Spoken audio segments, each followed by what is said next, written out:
안녕하세요. 저는 결혼한 지 얼마 되지 않은 30대 남성입니다. 제 아내는 해외 유학파입니다. 이 점이 너무 멋지고 특별해 보였는데 지금은 너무 더러워 보여서 이혼을 하게 되었습니다. 무슨 이유 때문에 그런지 궁금하신 분들은 제 사연을 끝까지 봐주시길 바랍니다. 저랑 아내는 수영교실에서 만났습니다. 같은 시간대 수업을 들으면서 굴곡진 몸매로 제 눈길을 사로잡았죠. 몸매뿐만 아니라 화려한 수영복도 시선을 끌었습니다.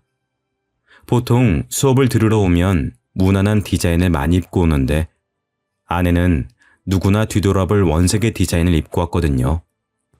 정열적인 레드와 눈이 부실 만큼의 형광 초록색 패턴의 수영복이었습니다. 안 그래도 눈에 띄는 사람인데 그런 수영복을 입고 다니니 수영교실 회원들이 전부 다 기억하고 있더군요. 아내가 수업을 빠지는 날이면 그분은 안 온 거냐고 서로 물었습니다. 저도 그래서 아내를 주의주시하고 있는데 해외 유학파라 인상착의가 화려하고 말투가 특이하다는 소문이 돌았습니다. 게다가 제가 너무 가고 싶었던 하와이에서 대학을 다니며 20대를 보냈다고 하는 거 있죠? 최근 한국으로 돌아와 영어학원 강사로 일하고 있다고 합니다. 그 말을 듣는 순간 하와이 대학을 다녔다고 하는데 왜 수영을 배우는 걸까 싶더라고요. 하와이라면 어딜 가든 바다가 보이니 헤엄을 당연히 텄을 것 같았습니다. 제주도 사는 사람은 어딜 가든 귤이 보여서 귤을 자주 먹듯이 하와이 사람들도 왠지 그럴 것 같았거든요. 제가 그 생각을 하고 있다가 아내를 보자마자 슬그머니 말을 걸어보았습니다. 안녕하세요. 저 같이 수영 수업 듣는 사람인데 혹시 알고 계신가요? 다름이 아니라 궁금한 게 있어서 하와이에서 오신 걸로 알고 있는데 수영을 배우고 있는 게 신기해서요. 혹시 무슨 이유가 있나요? 아, 제가 원래 수영을 잘했는데 물에 빠진 뒤로 헤엄을 못 치겠더라고요. 너무 무서워서 몸이 안 움직여져서 수영장에서는 잘 될까 수업 받아보고 있어요. 그런데 잘 안 되네요. 킥판 없으면 아직 수영하기가 힘이 들어요. 아내가 이렇게 말하길래 땡 잡았다고 생각했습니다. 그래서 수업 끝나고 같이 수영하면서 연습을 하자고 했죠. 안 그래도 물이 무서워서 진도가 안 나간다는 핑계를 대고 아내와 약속을 잡았습니다. 사실 저는 수영을 아주 잘했습니다. 중급반에 있다가 초급반으로 내려온 건데 그 이유가 아줌마들 때문이었거든요. 텃세가 어찌나 심한지 절 구석으로 내모는 것도 모자라 틈만 나면 모여서 제 뒷담을 하였습니다. 그게 너무 불편해서 초급반으로 내려달라고 했죠. 집 근처 수영장이 여기밖에 없어서 열불이 났었는데 처음으로 아주머니들의 텃세가 감사히 여겨졌습니다. 예쁘고 몸매 좋은 것도 모자라 하와이 유학까지 다녀온 똑똑한 여자를 만나게 되었으니까요. 정말 제 이상형이었습니다. 해외 유학을 다녀온 영어 잘하는 여자에게 환상이 좀 있었거든요. 저는 해외 한번 다녀와 본 적이 없어서 자유롭고 개방적인 외국 문화가 부러웠습니다. 워킹 홀리데이나 해외 유학 다녀온 여자들을 조심하라는 어른들의 말이 있긴 했지만 자격지심이라고 생각했습니다. 자기가 갈 수 없는 곳을 여자가 다녀오니 괜히 시샘하는 것 같았는데요. 시샘할 시간에 저처럼 똑똑한 여자를 꼬셔야죠. 저는 망설이지 않고 아내와 수영하는 데 온갖 시간을 다 썼습니다. 아내와 친해졌다고 느껴졌을 때 밖에서 식사하자고 제안해 보았죠. 지은씨, 혹시 오늘 시간 되시나요? 여기 맛집 알게 돼서 가볼까 하는데 지연씨도 같이 가요. 제가 이렇게 말하기 무섭게 지연씨의 뒤에서 누군가 걸어오고 있었습니다. 키는 190 정도에 어깨는 거짓말 안 치고 제 팔 길이만 했습니다. 근육도 우락부락한 것도 모자라 보이는 흑인이었죠. 우리 동네에서 외국인을 보기 힘들어서 신기한 것도 신기한 건데 그렇게 큰 사람은 처음 봐서 눈을 떼기가 힘들었습니다. 게다가 아내한테 다가가서 뭐라 이야기하더니 아내를 데려가 버리더라고요. 저는 영어도 못했고 덩치가 큰 외국인에게 기가 죽어서 아무 말도 못했습니다. 설마 남자친구일까 싶어서 아내가 다시 오길 기다렸죠. 아내에게 남친이 있다는 말을 들으면 그날 바로 끊어놓았던 수영 강습비를 환불하려고 했습니다. 남친이 있냐는 질문부터 하는 거였는데 너무 창피하더군요. 제가 쪼그려 앉아 애초롭게 기다리고 있으니 아내가 멀리서 저를 보고 다가왔습니다. 어머, 동구씨, 지금까지 기다리고 계신 거예요? 오래 기다리셨죠? 아까 뭐라 하신 거예요? 맛집 같이 가자고 하신 것 같은데.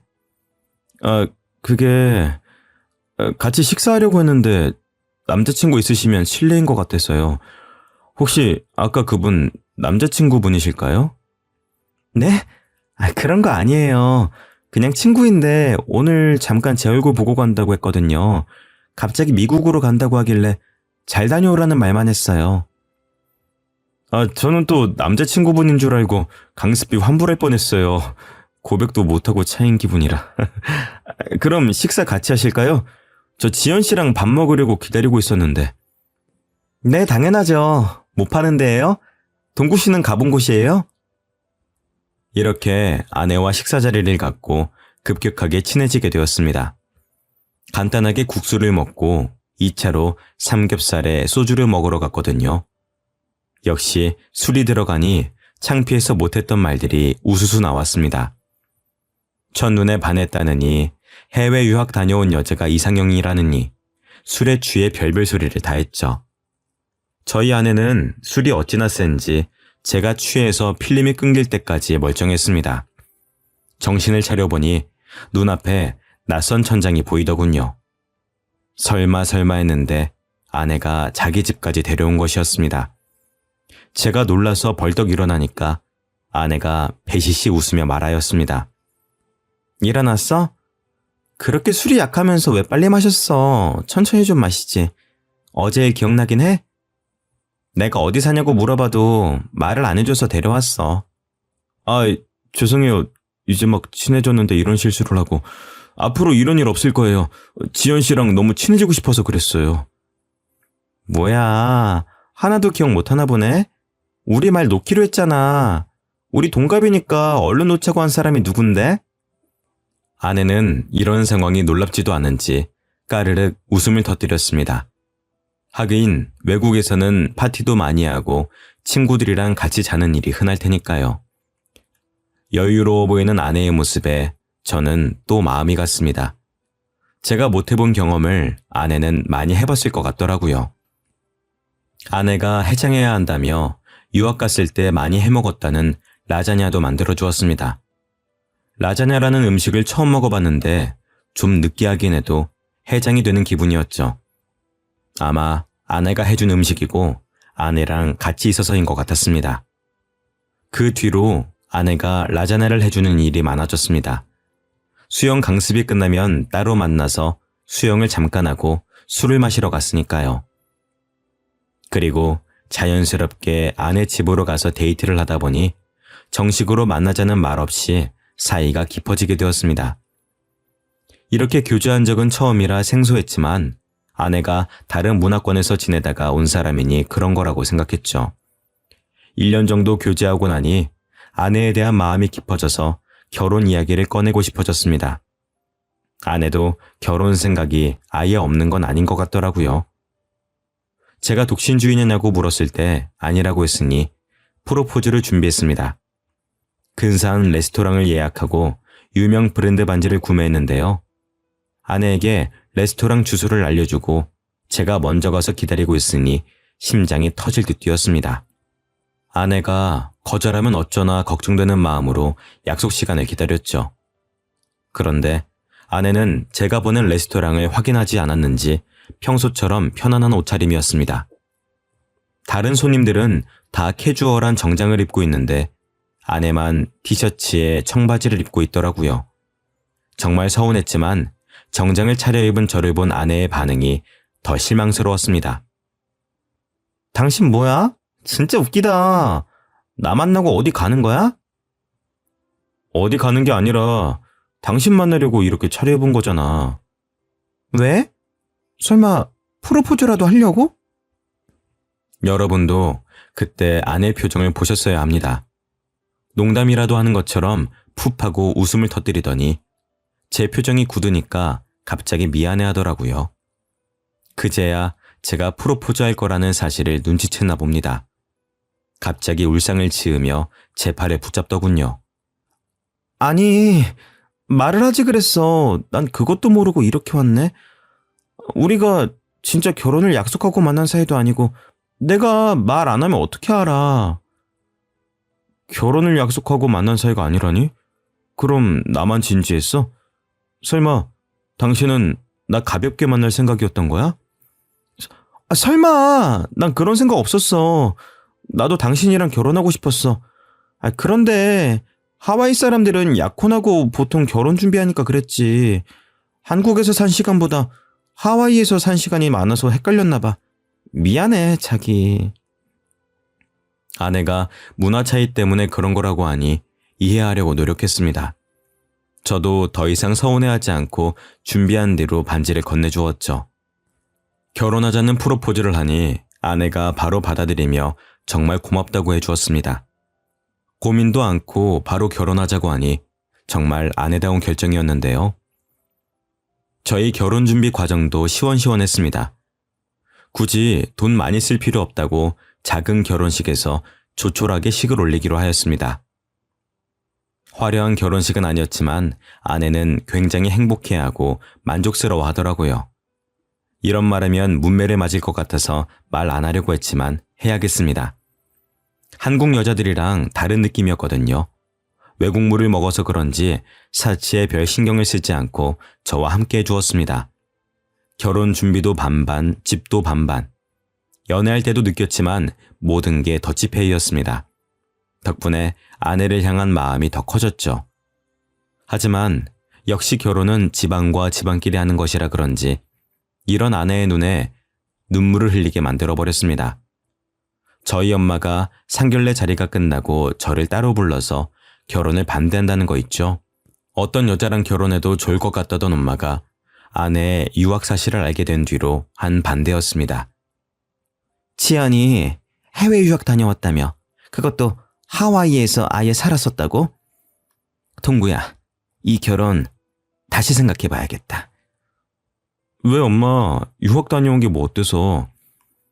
옆집 아들이 유학 다녀온 여자랑 결혼했다가 바람나서 이혼했다고 하더라. 그리고 유학 간 애들은 반문화에 너무 노출되어 있어. 걔 팔에 문신이 있던데 너무 노는 애 아니니? 요즘은 아무리 다들 문신한다고 하지만 유학 간 애가 문신 있는 건 좀 그렇다. 엄마가 아무리 봐도 캥기는 부분이 있어서 그래. 엄마, 그건 다 편견이야. 하와이로 가서 공부만 하고 온 애한테 왜 그래? 나랑 사귀는 동안 남자 문제 한 번도 없었던 애야. 네가 그걸 어떻게 아니? 그리고 보통 공부하려고 뉴욕 같은 데 가지 않니? 하와이는 휴양지로 알고 있는데 거기로 공부하러 갔다니까 영 수상하더라. 처음에는 참 착하고 똑부러진 것 같다고 돈도 반반씩 하자고 해서 좋다고 할 때는 언제고 왜 이러는 건데. 내가 지연이 놓치면 좋은 여자 만날 수 있을 것 같아? 나같이 애매하게 벌고 애매하게 생긴 놈이 그것 때문에 결혼 파토 내면은 내 인생도 끝장이야. 평생 혼자 남을 수도 있다고. 동구야, 이러지 말고 차분하게 생각해봐라. 우리 집안이 해외 유학 보낼 수 있는 집안이랑 급이 맞겠니? 예전에도 이상한 것에 꽂히면 하루 온종일 그것만 이야기하더니 이번에는 아내의 유학 사실에 꽂힌 모양이었습니다. 엄마가 끝까지 아내와 결혼을 다시 생각해보라고 하길래 호적에서 파라고 했죠. 단지 하와이에서 공부하고 왔다는 이유 하나만으로 결혼을 반대하는 엄마가 이해가 되지 않았습니다. 진짜로 제가 그 뒤로 연락을 끊어버리니까 엄마가 하는 수 없이 결혼을 하라고 하더군요. 겨우 아내와 결혼에 꼴이 나게 되니 아내를 향한 마음이 더 애틋해졌습니다. 이런 사람과 평생을 함께하고 싶어 해서 그런지 아이도 금방 생겼죠. 신혼여행 때 딸아이가 생겨서 이름도 아내 이름과 비슷한 지유라고 지었습니다. 하지만 지유가 생기면서 큰 문제가 생겼습니다. 아내도 모 영어 학원에서 강사로 일을 하다가 그만둘 만큼 배가 불러오고 있었거든요. 저는 또 회사를 다니고 있었고 지방 출장이 잦은 영업직이라 아내를 봐줄 사람이 필요했습니다. 이 무렵부터 장모님이 저희 집에 와주셔서 집안일을 도와주셨는데요. 친정과 저희 집이 가까워서 왔다 갔다 하겠다고 하시던데 아내의 몸이 점점 더 무거워지면서 아예 자고 가시는 일이 잦아졌습니다. 어쩌다 보니 장모님과 반동거를 하게 된 것이죠. 장모님이 처음에는 안 그러시더니 제가 편해지셨는지 잔소리가 많아지셨습니다. 제가 퇴근하고 방 안에 누워있는데 무턱대고 문을 열고 들어오시더라고요. 장서방, 도대체 언제까지 누워만 있으려고 그래? 퇴근하고 돌아왔으면 집안일 좀 하고 그래야지. 내가 언제까지 다 해줘야 하는지 모르겠다. 우리 딸애도 그래. 몸 무겁다고 집안일 할 생각이 전혀 없어 보여. 힘들다고 징징댈 거면 애가찌를 말아야지. 아잉. 장모님 죄송해요. 지금이라도 집안일 할게요. 뭐부터 하면 될까요? 제가 벌떡 일어나 청소기라도 돌리려고 움직이는데 장모님은 듣지도 않으셨습니다. 마음이 많이 상하셨는지 갑자기 아내가 있는 방 안으로 들어가 뭐라 말씀하고 있길래 귀를 기울였는데요. 처음에는 뭐라 하는지 하나도 안 들렸는데 장모님이 흥분하셨는지 목소리가 점점 커져서 또렷하게 들려왔습니다. 이럴 거면 왜 한국 왔니? 한국 남자는 좀 다를 것 같다고 와놓고, 이게 뭔데? 엄마가 볼 때는 제이크가 100배 낫더라. 엄마 조용히 좀 해. 그러다가 남편이 들으면 어쩌려고 그래. 너무 안타까워서 그런다. 안타까워서. 응? 제이크가 나한테 얼마나 잘해줬는지 아니? 걔는 퇴근하고 와서 나 고생한다고 어깨 주물러주고 밥도 해주던 애야. 그런데 정서방 그놈은 도대체 뭐하는 애니? 다중하기를 해. 돈을 잘 벌어오기를 해. 이름도 없는 중소기업 다니는 놈한테 뭐하러 시집을 가서? 아휴. 엄마 그만해. 여기서 남편 회사 이야기는 왜 나와? 제이크는 명문대학 나와서 구글에서 일했잖아. 엄마 친구들도 구글이 어떤 곳인지는 안다. 삼성보다 큰 대기업 아니니 대기업? 걔 아직도 구글에서 일한다고 하지 않았니? 지금이라도 다시 만나볼 생각 없어? 없다니까 왜 그래? 제이크 그놈 착한 애 아니야. 아주 쓰레기라고. 쓰레기는 무슨, 아유.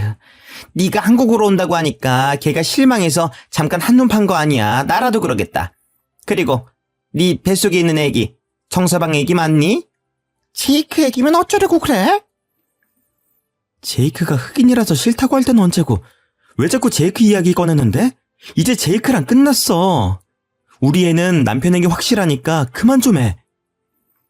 장모님이 도대체 무슨 말씀을 하시는 걸까요?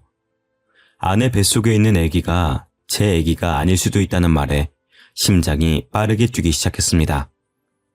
때마침 아내도 발소리를 내며 나오려고 하길래 모르는 척 청소기를 붙잡았죠.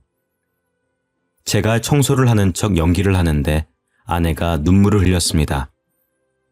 왜 우냐고 물어봐도 이야기를 안 해주더라고요. 저는 아내의 전 남자친구가 흑인이어도 괜찮았습니다. 저도 예전에 사귄 여자친구가 없는 것도 아니고 누구나 옛 연인은 있는 거니까요. 아내 뱃속에 있는 아기가 제 아이면 되는 것이었습니다. 그러다 아내 배가 점점 불러오면서 입덧이 찾아오게 되었습니다. 아내가 먹덧을 하면서 히스테릭이 점점 심해지기 시작했죠. 뭐라도 안 먹으면 헛구역질이 나온다는 이유 하나만으로 집에 있는 모든 음식을 다 먹는 것도 모자라 생활비를 거덜냈습니다. 장을 봐서 오는 것도 아니고 핸드폰으로 주문해서 과자와 아이스크림, 인스턴트 음식으로 배를 채웠죠. 제가 좀 먹으려고 살펴보면 아내가 다 먹고 없었죠. 식비를 좀 줄이자고 눈치를 주거나 한 입만 달라고 하면 아내의 눈빛이 확 달라졌습니다. 나 먹덧 하는 거 알고 있잖아. 내가 먹는 게 그렇게 아까워?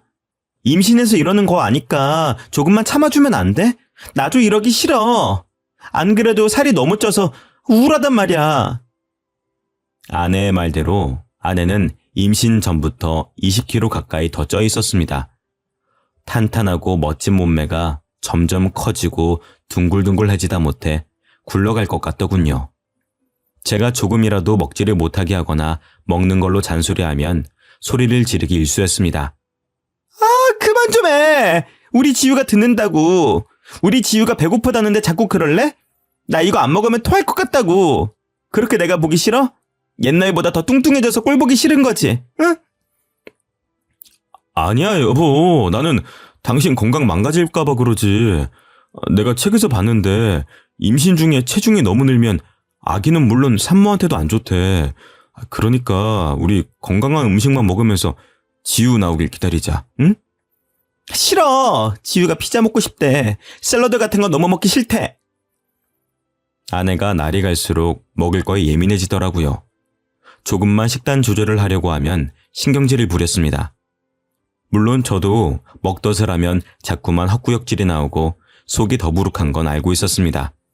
하지만 아내는 먹덧을 넘어서서 먹을 것에 너무나도 집착하게 되었습니다. 하루는 장모님, 저, 아내, 셋이서 치킨을 먹는 날이 있었는데요. 평소처럼 장모님과 아내에게 다리 하나씩을 나누어주고 닭가슴살을 먹는데 웬일로 오늘은 닭다리가 하나 더 있더군요. 그래서 제가 집어먹었습니다. 그런데 아내가 그 모습을 보고 눈을 부라리며 어떻게 그럴 수 있냐고 하는 거 있죠? 원래 닭다리는 내 거잖아. 엄마한테 하나 양보하라고 해서 내가 양보도 해줬는데 어떻게 자기가 홀라당 먹어버릴 수 있어? 당신은 양심도 없어? 나는 홀몸이 아니잖아. 당연히 당신이 양보해줘야 하는 거 아니야? 아니, 당신 지금 닭다리 다 먹지도 않았잖아. 나도 다리 좀 먹자. 당신 임신한 후로 한 번도 안 먹어봤어. 나도 퍽퍽살 싫어하고 다리살 좋아한다고. 우리 지유가 먹고 싶대. 원래 다리살이 제일 맛있는 거 알잖아. 아빠가 돼가지고 딸한테 양보해야지. 자기가 홀라당 다 먹어버려? 여보, 임신 전에는 안 그러더니 요즘 왜 그래? 왜 이렇게 먹을 것에 집착하냐고. 내가 언제 못 먹게 했어? 아내 뱃속에 애도 있고 장모님 앞이기도 해서 되도록 참으려고 했습니다. 하지만 그동안 쌓인 게 많이 있어서 저도 터지고 말았는데요. 제 편을 들어주실 줄 알았던 장모님께서 오히려 제게 화를 냈습니다. 청서방, 아예 먹지 말라는 것도 아니고 다리살 하나 양보 못해? 그렇게 먹고 싶으면은 내 거 먹어. 나 참, 딸 남편이란 놈이 먹을 것 가지고. 장모님도 보셨잖아요. 먹을 거 앞에서 자기만 생각하는 거. 저번에 불고기랑 냉면 먹을 때 자기가 불고기 다 먹어놓고 나한테 다시 사오라고 짜증냈던 거 기억 안 나세요? 저는 그때는 참았어요. 그런데 장모님께서도 그렇게 말씀하시면 어떡해요? 원래 임신하면은 예민해지고 그러는 거야. 내가 누누이 말했는데 아직까지 이러면 어떡해? 못 배운 놈이라 그런지 말귀도 못 알아듣네. 못 배운 놈이라니. 장모님께서 제 콤플렉스를 알고 하는 말이었습니다. 제가 충격을 받아서 아무 말도 못하고 있으니 아내가 제 접시에 있는 닭다리를 가져다가 먹더군요. 그렇게 딸이 귀하면 자기 닭다리를 내어줄 것이지 저한테만 뭐라 하는 장모님이 이해가 되지 않았습니다. 괜히 험한 말이 나올까봐 자리에서 일어서니 장모님이 저를 향해 소리를 지르셨습니다. 내가 아직 식사하고 있는데 어딜 가? 내가 자리 뜰 때까지 있어야지. 자네 부모님은 그것도 안 가르쳤나? 그런 말씀하지 마세요. 제가 대학은 못 갔어도 부모님께서 교육은 잘 시켜주셨거든요.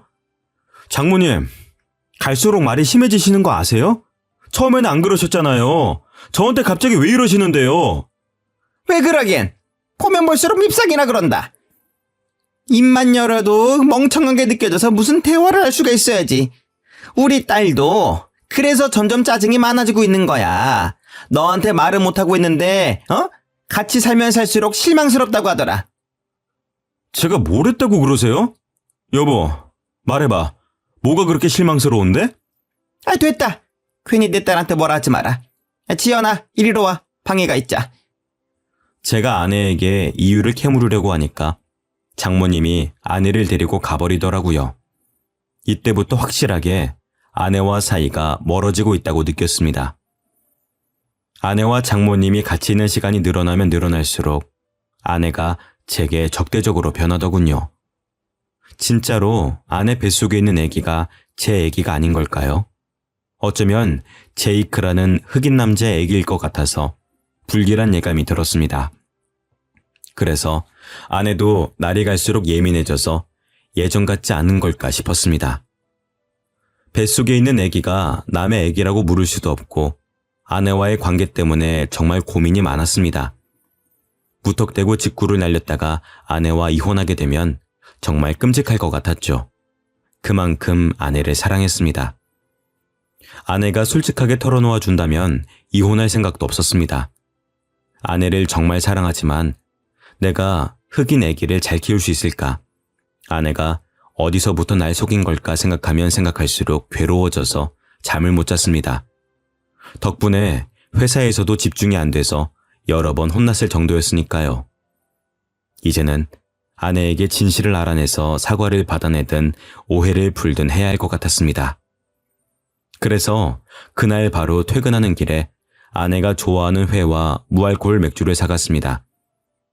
연애할 때부터 회랑 소주를 좋아했으니까요. 임신한 몸이라 소주는 못 먹지만 무알코올 맥주는 괜찮을 거라고 생각했습니다. 이거면 아내와 함께 서로의 속마음을 허심탄회하게 털어놓을 수 있을 것 같았죠. 그런데 제가 집으로 들어가니 장모님께서 저를 반기시기는커녕 바로 봉투 안을 보더군요. 회와 맥주를 사간 봉투를 보자마자 장모님이 저를 노려보셨습니다. 정서방, 이게 뭐야? 응? 설마 혼자 먹으려고 사온 거야? 우리 딸이 먹고 싶어도 못 먹고 있는데 이걸 사오면 어떡해? 혼자 먹으려고 사온 게 아니고 지연이랑 같이 먹으려고 사왔어요. 이거 진짜 술 아니고 가짜 술이에요. 무알코올이라 임산부도 먹을 수 있대요. 세상에, 그런 술이 어딨어? 알코올 조금이라도 들어가면 임산부 큰일 나는 거 몰라? 남편이라는 작자가 이렇게 생각이 없으니까 우리 지연이 몸이 아프지? 지연이 몸이 아파요? 어디가 아픈데요? 자네가 알 필요 없네. 알 자격도 없으니까 썩 꺼져! 네? 장모님 도대체 왜 이러시는데요? 아내는 멀찍이 서서 제가 집에서 쫓겨나는 것만 지켜봤습니다. 출산일이 다가오고 있는데 몸이 아프다니 저는 걱정이 돼서 어디 안 가고 기다리고 있었죠. 오랫동안 서 있다가 다리가 아파서 바로 문 옆에 있는 비상구 쪽에 앉아 있었는데 문 열리는 소리가 들렸습니다. 장모님께서 머리를 빼꼼 내미시고 복도 쪽을 바라보시더니 뒤에다 대고 없다고 하시더군요. 드디어 장모님과 아내가 이러는 이유를 알게 될 것 같아서 인기척을 내지 않고 더 구석으로 가서 숨어 있었습니다. 아내는 장모님과 함께 나오더니 엘리베이터 버튼을 눌렀습니다. 그러면서 충격적인 말들을 꺼내기 시작했습니다. 이러다가 걸리면 어떡해. 계단이라도 굴러야 하나? 엄마, 아는 병원 없어? 진짜로 애 지워주는 병원 없는 거야? 몰래 애 지우고 와서 네가 스트레스 줘서 유산됐다고 하면 되잖아. 예, 몸 상하게 무슨 애를 지워.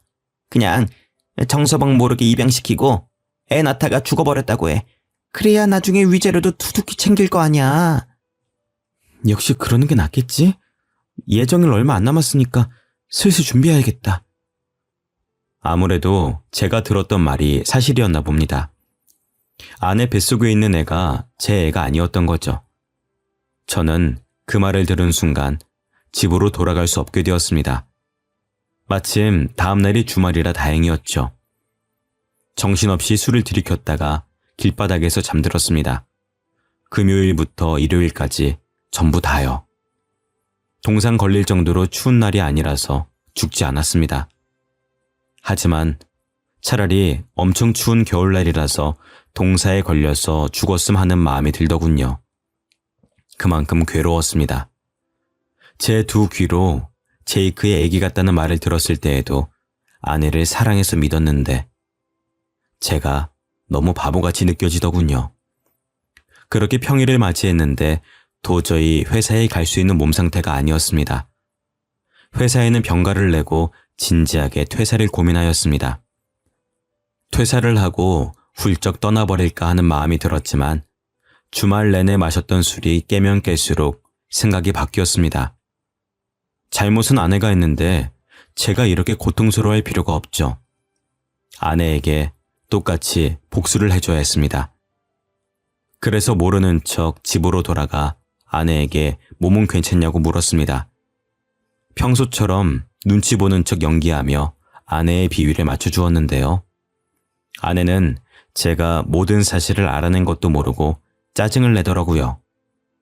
어디 갔다가 이제 온 거야? 월요일인데 출근 안 했어? 당신이 아프다고 하니까 병원 가냈어. 당신 간호하려고 그랬는데 몸은 좀 어때? 왜 말도 안 하고 병가를 내? 그냥 당신 쉬고 싶어서 그런 거 아니야? 회사 안 가는 거면 청소기 좀 돌리고 빨래 좀 해. 아내가 주말 동안 청소 한 번 안 했는지 집안은 난장판이었습니다. 며칠 전까지만 해도 아내가 청소를 안 하더라도 모든 게 용서가 됐는데 이제는 용서가 안 되더군요. 아내에 대한 마음이 점차 정리되면서 속으로 복수의 칼을 갈았습니다. 신도 제 편을 들어주시려는지 예정일보다 일찍 아내의 양소가 터졌습니다. 아내가 무척이나 당황스러워하면서 저를 떼어놓고 가려고 하더군요. 저는 기어코 아내를 따라가 아내가 어떤 아이를 낳을지 기다렸습니다. 그래도 전 마지막까지 아내가 동양인 아이를 낳길 바랐습니다. 하지만 간호사가 안고 나온 건 흑인 아이였죠. 간호사도 이런 경우가 처음이었는지 매우 당황스러운 표정으로 제게 아기를 안겨주었습니다. 간호사는 물론 의사, 조무사까지 제 눈치를 보고 있더군요. 아내가 정신을 잃을 법도 한데 자기가 낳은 아이를 보고 어떻게든 일어나려고 했습니다. 저를 부르며 손짓하길래 가까이 다가가 봤죠. 여보, 내 애기 예뻐? 정신이 없어서 못 봤는데 당신은 봤어? 원래 갓난아기는 까만 편이래. 시간 지날수록 하얘지니까 너무 걱정하지 마. 정말 말도 안 되는 변명이었지만 저를 붙잡으려고 아무 말이나 내뱉었습니다.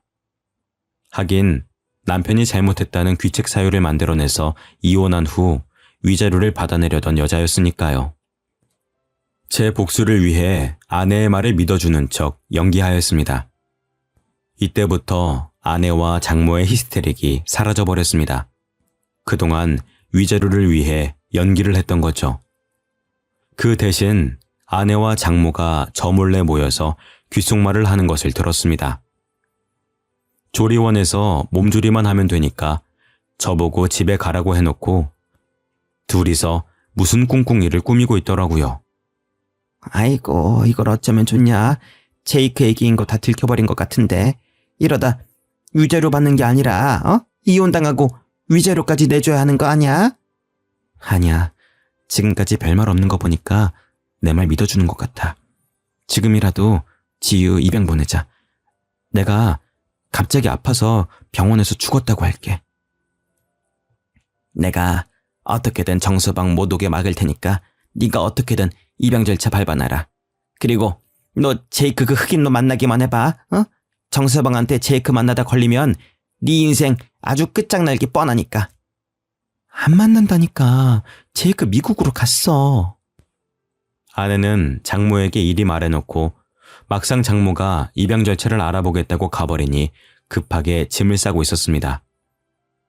누군가와 약속이라도 있는 듯 핸드폰을 보며 걸어가더니 집이 아니라 조리원 근처 카페에서 누군가를 만나러 가더군요. 제가 수영장에서 본 그 흑인을 보러 간 것이었습니다. 그 흑인이 바로 제이크였던 거죠. 영어로 대화를 나누어서 알아들을 수 없었지만 아내가 너무 기뻐하며 한국어로 이야기해 주어서 무슨 내용인지 알아차렸습니다. 정말? 네가 책임져 준다고? 그럼 우리 결혼하고 같이 사는 거야? 남편이랑 이혼만 하고 오면 되는 거지? 응? 아내가 제이크에게 안기며 뽀뽀를 하고 온갖 애정 표현을 다 하더군요. 정말 눈뜨고 볼 수 없었지만 아내의 모든 걸 알아내기 위해 참아냈습니다. 집으로 돌아온 아내는 임신을 핑계대며 집안일을 다 시키거나 자신의 짜증을 안 받아주면 나쁜 놈 만드는 데 그치지 않았습니다. 저를 더 나쁜 놈 만드는 데 급급해진 거죠. 충격적인 일은 밤에 일어났습니다. 침대에 나란히 누워서 잠든 척 눈을 감고 있었는데 아내가 슬그머니 일어나더군요. 그리고 제 폰을 들고 무언가 흔적을 남겨두고 있었습니다. 몇 분 뒤에 화장실 가는 척 일어나서 그 핸드폰을 들고 나와봤죠. 모르는 사람의 번호를 저장해 놓고 다른 여자와 바람을 피는 것처럼 대화 내용을 꾸며놓고 있었습니다. 저랑 이혼하려고 전화번호까지 새로 만든 것 같더라고요. 당연히 그 대화 내역을 다 지워놓으니까 새로운 사건이 터졌습니다. 며칠 뒤에 제가 회사에 가려고 집 앞으로 나오니 처음 보는 여자가 갑자기 제게 핸드폰을 내밀었는데요. 저기 혹시 여자친구 있으신가요? 마음에 들어서 그런데 연락처 주실 수 있으실까요? 옷차림도 야시시한 게 왠지 모르게 화류계 여성인 것 같더라고요. 도대체 어디서 이런 여자를 알고 부탁했는지 아내의 과거가 의심됐습니다. 해외 유학 사실을 알고 결혼을 반대했던 부모님 말을 믿는 거였는데 후회가 돼서 불쾌한 표정을 지은 채 여성분의 고백을 거절했죠. 결혼했습니다. 와이프 있으니까 다른 분 알아보세요. 잠깐만요. 그냥 친구로 지낼 수도 있는 거잖아요. 한 번만 알려주세요. 제가 왜요? 따라오지 마세요. 경찰 부를 겁니다. 뭐 이딴 게 다 있어? 번호 주는 게 그렇게 어려워요? 여자가 끝까지 따라오길래 겨우 떼어놓고 차에 올라탔습니다. 여자가 번호를 따는 것도 드문 일인데 이렇게 집요하게 따라오다니 의심이 들 수밖에 없더군요. 아내가 사람을 쓴 것 같아서 차를 다른 데에 대고 기다려보았습니다. 진짜로 아내가 밖으로 나오더니 여자에게 돈을 쥐어주었는데요. 그 모습을 핸드폰으로 모두 다 촬영해 놓았습니다. 그리고 아내가 지유를 입양 보내기 전에 유전자 검사를 다 해놔야 되겠다고 느꼈죠. 그날부로 유전자 검사할 수 있는 곳을 다 알아보고 비용도 체크해 놨습니다. 그동안 안 쓰고 모아두었던 연체까지 쓰며 아내를 쫓아다녔죠. 아내는 제이크를 하루도 빼놓지 않고 만나서 아내가 입고 나간 옷을 매일 찍찍이로 흑인 머리카락이 묻어있지는 않을까 체크했습니다. 덕분에 머리카락을 빠르게 채취해낼 수 있었죠. 유전자 검사만 한 게 아니라 아내가 제이크라는 흑인 남자를 만나고 다닌 증거를 사진 찍어두었습니다. 유전자 검사 결과도 나오고 아내가 흑인 남성을 만나고 있다는 증거가 충분하다고 생각한 날이었습니다. 기가 막히게도 아내는 그날 흑인을 만나러 갔습니다. 손을 꼭 잡고 숙박업소로 들어가려고 하길래 그 앞을 막아섰죠. 아내는 제게 미안해하거나 창피해하기는커녕 버럭 소리를 지르기 시작했습니다. 뭐야? 당신이 왜 여기 있어? 설마 나 따라다닌 거야? 당신 뭐 의처증 뭐 그런 거야? 어? 스토커도 아닌데 왜 따라온 건데? 당신이 의심스러우니까 그러지. 처음부터 위자료 노리고 나한테 접근한 거지. 그게 아니면 나한테 접근해놓고 보니까 이 자식의 임신한 거 알아차린 거야? 지금 뭐라는 거야? 내가 지금 꽃뱀짓 했다는 거야? 난 당신한테 그런 짓 한 적 없어. 제이크는 그냥 내 친구라고. 당신은 친구랑 그런 짓 해? 그래서 흑인 애가 생긴 거잖아. 제이크랑 결혼하지. 왜 나랑 결혼했어? 어? 날 왜 속였냐고! 그동안 참아온 분노와 배신감에 소리를 질러대니까 아내가 놀라더군요. 하긴 아내 앞에서 이렇게 화를 낸 건 처음이었습니다. 아내를 사랑하는 마음에 늘 인내심으로 견뎌왔으니까요. 아내가 제이크 손을 잡고 무서워하는데 정말 어이가 없더라고요.